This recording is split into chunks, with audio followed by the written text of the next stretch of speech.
aduna tawa taseng bhab taba haitare conceptual knowledge da fajana chupsallaga like heiba is kaino knowledge is kaino knowledge se kamai toroga khoi real life to apply tawgodoino haibado adune khoina hujik daka tai se aduna khoi gi manipur da tawriba education system ji dai like har tame phare adu ta dai pekham tharage aduga thawam changhorge haiba si mentality si le ana taseng like heiba haiba si isada su kana gadabni isagi family da su kana gadabni but more importantly an educated person should contribute to the society, to the community. Ado community to the gidi supke, community to the gidi hurange, community to the pigumge. Have a me to the tasena like hydra. Magi knowledge to the mahi to the award pakar the hour. Swear the saying hagadi. A really educated person will be compassionate, will have a contributive spirit. I communities that I contribute to have wakanamadi, tamoyamadi, like a devone. Adugi put what pado, adu magi like should do the wallabani. For the music politics, Matana question the last. Prajasi, Hosicam and no rigo. See, Karimka and the IG Atopa, Prajasi Atopa, a party emaga coalition to Rogaina, Punjilaga, form to Bokopagi Wakaloni, like Renataga. Hogi Prajagi city lands like any Atopa party, Miwa Yaman Atopa party, and the Yorma so Somila Kasuka to Hogi Langan like in Politics is a bit sometimes unpredictable. Prajagi, PRJA ideology, the Langan like any. That's for sure. Akoigi Pamjari manifesto objectives, Shidi Aquina might take us a peati, Adu achieved on another. How's you can honor future the show? Don't honor the layga high objectives, see achieve to Bokoyam can honagani. But let's say if somebody Kanagu Mamana, a politics yaude, Adubu PRJ, the Chang I bought lepage, I say Kenomani, Lekaishima, Natragagi, Kendrasima, I won't opami. Have a wakal labor mido. We are happy to, sort of team up with them. Natra maga teamwork prize koi pangan hingala adobo we have to make sure that he also has the same ideology and principles as PRJ. Natra aduna miyama madi phajom seli aduga mana jacket lili adu tadi madi yahon bi madi yahon gum sai aduga mission mi khaina bu tu koi tawre akhoi gi ideology principle du di ngak pangam gadaba mi do adudi akoina embrace tawgani haita Prajagi ideology principle ko Prajagi vision je amuk kadang habiram Prajagi vision je Manipur gi voice hoiba Manipur gi right kanba Manipur da justice am porokpa aduga haiba posidi objective sidi yamna simple loijaraga so simple habidi amarom da haigadi simple nate yamna complicated way but as Leonardo da Vinci used to say, simplicity is the ultimate sophistication. And it's very sophisticated. But simplicity is corruption je muthapangam dragasu control tawba Manipur dagi ko. Meritocracy have a poche restore tawba. Adugi mathaktu da ngami makai akoina ko. Justice have a poche akoi communities the restore tawbiba. Armed Forces Special Powers Act needs to go. Yamna draconian oiba adugumba Hingchaya tambagi law ne sigum masidi akoigi miyoibigi society that belong tawde sigum poche lokthoko Manipur gi resources akoi oija hoba Manipur da hojik lairiba petroleum reserves akoi na decide tawgadamne akoi self determined tawjagadamne sigi thause akoi sungjaira sungum jaira sungjaita de kamai sungtare ngasigi mirol gi damakta kyam sungsige tungi mirol gi kyam khapi sige hojik gi ju khanba present gi ju khanba future gi ju khanbiba. That is our objective. Aduga cultural imposition ama yam kanna khoi mainland India dagi New Delhi dagi khoi Manipur se tawreisa sima khoi na ngak thokpa habati khoi gi inat khoi gi culture khoi gi language ko sima hamja khoi na kanba kamai kanni if the enemy or the opponent is a strong opponent. Offense is the best defense. I don't know, offensive position. Sometimes I don't know. Sometimes I speak something very radical. That's a posture that we need to take because offense is the best defense.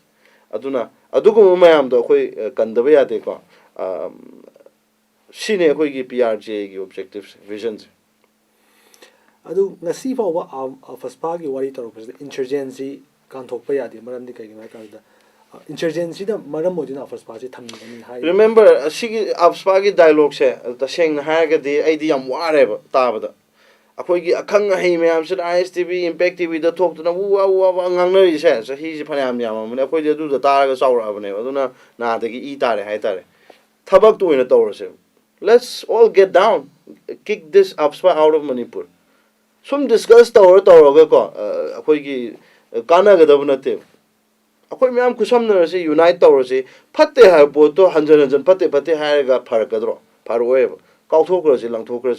we don't need to discuss much.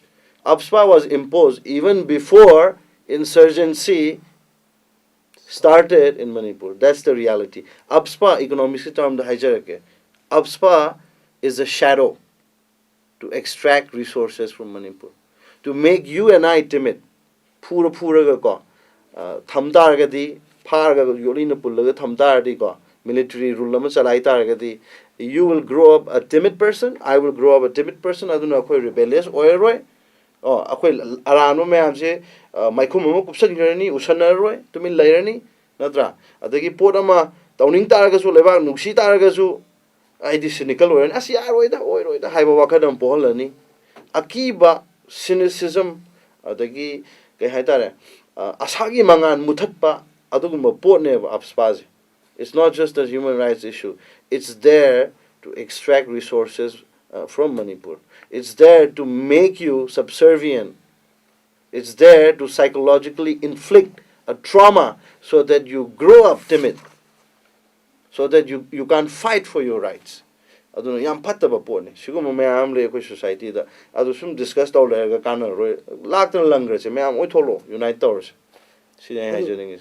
Unite was the war is kay no sugam pattaba law si XC muthat ngai hotna basida mayam si yo hoga tawgum tawi satra khaktana oina leina yam samna ha da we are like we are like crabs in the bucket khoi je mana phajan bunjalaga thamme ko oppressed over society ni adun oppressed over society is the aina su nang on the chingnani nang na su on the chingnani aina su nang asom laithokibada asma di phattabane nang haidoini nang na su mung amana na haidoini wakhan ji pixelan doine oppressed society haise nang Manipur sida nang nasana decision am to lepcha bangam jade natra nang economic political right me am se New Delhi de ki oina mak decide tawre adu itargadi ai je ai kana no haiba pot sida dawra mala ka doine that is oppression namdhar ga thambado adu ne oppression haise operation learning ge de ko unite taw ngamoy oppressed organ adum thamduje koise so that we are not united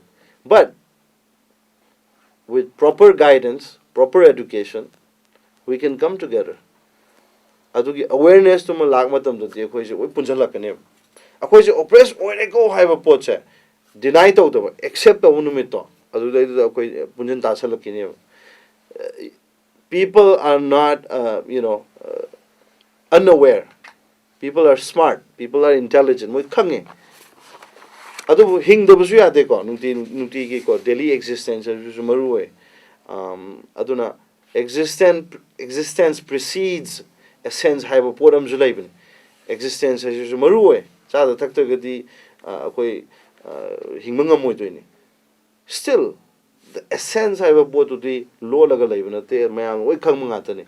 Akoi oi khange ngasi. Aduna essence ki dialogue ama lak matam da akoi bunja lakini ado hojik to kai lai na hairaga akoi ning hanba nuai taba tawhom thokte why because what world history na koi takpi ri se laiba amana struggle tor ko je magi procedure lai che step by step one of them is disunity we are in that stage right now ado disunity da diam ko ina lai roi koi unity ki stage amasu lakini magi progression ne aduna anga pok ta ga di sansara ga su chalani makhong ani na chatpa su yauni hanura khini ado ai dona kok tang pu su yaru khini natra ado hanura pu su yaru ka doine aduna stage ne matang ne so we are in a stage where we are not united but The next stage where we will unite is coming very soon. So we should be hopeful. Mamang Congress na paring ng matam sa Prajas link at kiwan mo ko.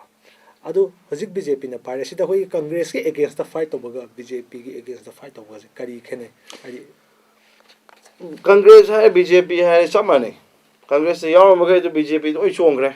Hauji amu Congress na mu kare hai ta de pulap mu amu chong do ne Congress ta. They are one and the same, one and the same, people. So we don't need to, pay too much attention to what they are saying. They are there to do business. Let them do business. The day people says enough of your business, we don't want you, kick them out. They're out. Natra. Moi di tashen politics tau gen tholok punate. Moi di business tau gen tholok puneba. We are here to do real politics. We are not here to do business or commercialize politics. Pure politics is pure politics. Moidi Karbar Dobanel. Tangal Bazar Karbar Dobu, do Samani.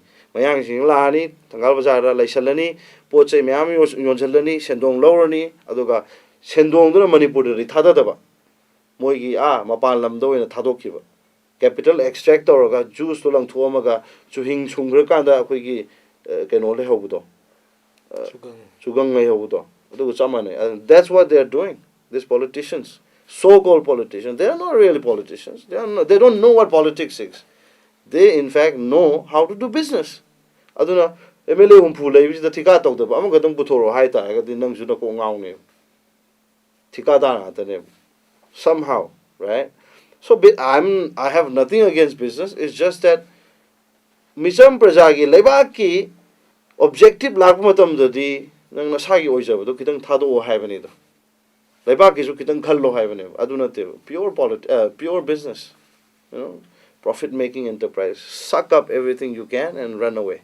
That's not politics. Aduna in hygienic is aduga. They are birds of the same feather. Nasida sida hayang na duda. So talk jung never. Aduna there is no difference between them. Akoi ki thangwai ban kendra da ta mamada party mari hong mi su lai rim ne ken my nickname is hangoi and tholam ne mayam and talk jung ne ken. See, this is what they think politics is, but this is not politics. Aduna kaim ta khena de adubu one distinction is there. BJP na pale na khala jeba ko. Then you need to sort of act like an opposition. Opposition amoina opposition gi mathau tau bai je power pai riba party do power pai riba government do adugi mana soidana ba haitare a soiba ta ga sum tho u haiba kholaw ma oi ba haiba se opposition gi mathau nge duna that's why I'm more vocal against BJP than Congress. Congress na pai re na khalta ga di Congress ta mu attack tau ta re no difference. They are both national parties run by mainland corporations with their capitalist interests trying to plunder and pillage our Manipur. I see it very clearly. And so many people see it very clearly. There is no distinction. Natra, think about it. Loktak project se sigi MOU yauduna pithoamini. Ithai Barrage, today there is a lot of controversy.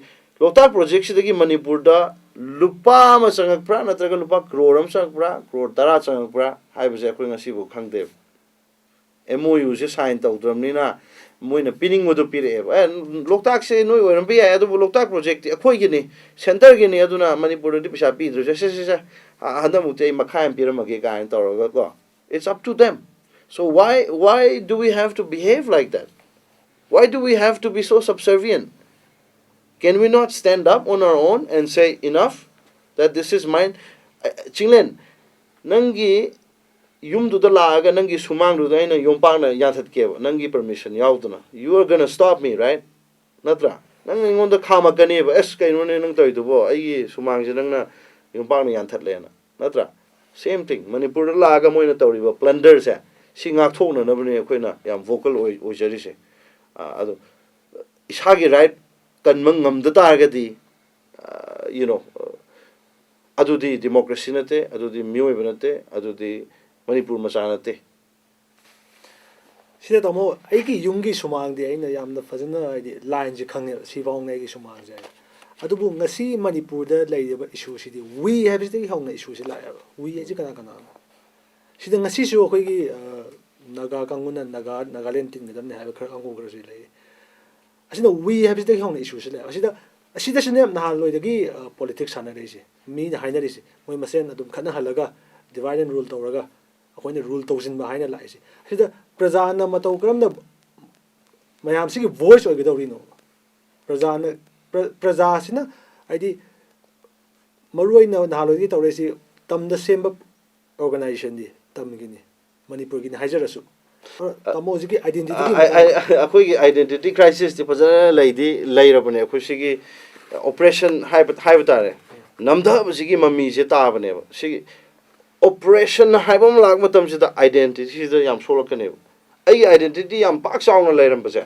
operation ne sum kankala engage sum pisalakade ha madai manipur machane ha madagi ai kuki machani naga machani maitai ni haibam lakane ada ai maitai ni ha madagi ai maitai ni ha ai maitai bamoni ai maitai pangan ni haibam lakane adai ai maitai ni ha madagi ai di adu laikai gini laikai tu dagi ai di adu kolup tu dai ni ai di ai yum jini ha ga ai thonglon jalaga laigi to ne aduna operation haiba poch sum kankala ingai ai pak chaung le ba identity sum piksala ka doine sigi poch ma koina thugai si hai ta ga